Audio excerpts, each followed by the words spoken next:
kainday, kumusta po kayong lahat? Isang mapagpalang araw po, mga kainday. Grabe, may natanggap na naman po akong biyaya ngayon. So, unexpected blessing na naman, mga kainday. Sa tagal-tagal ng panahon na wala kaming TV, mga kainday. Ayan, ngayon meron na kami. At salamat po sa nagbigay ng pambili namin TV na si Ma'am Amalia's Journey na nasa Chicago. So, unexpected blessings, mga kainday, no? So, si Lord talaga, mga kainday, grabe, di mo siya mahulaan, mga kainday. Magugulat ka na lang, may biyaya kakatok sa iyong pintuan. Kaya, grabe, mga kainday, ang saya ko. Kasi, this year, simula June, noong June this year, di ko akalain na may mga taong tutulong sa akin, mga kainday. Kasi, ilang dekada na naghihirap ako simula nung bata ako.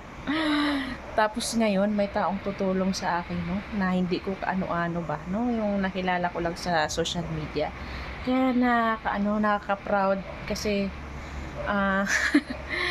grabe, kasi sobrang bait ni Lord, kasi may mga tao siyang instrumentong ginamit talaga, mga kainday. At ito na nga, mga kainday, papakita ko sa inyo ang aking TV. Ayan.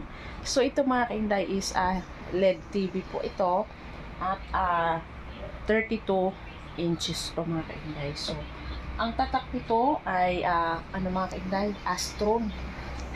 So to, mga kainday, yung model nito is si Coco Martin. Kaya matagal to mga kainday, masira. May forever dito, mga kainday.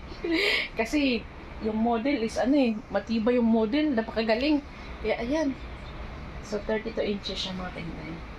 Kaya napaka-bless ko talaga, mga kainday. Kaya malaking pasalamat ko sa Panginoon na may tao siyang ginamit, no, para tumulong sa akin.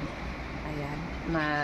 Thank you po talaga ng marami, Ma'am Amalia's Journey. At Lord, thank you po. So yan, sa mga nagbigay sa akin, sa mga tumulong sa akin, more blessings po sa inyo.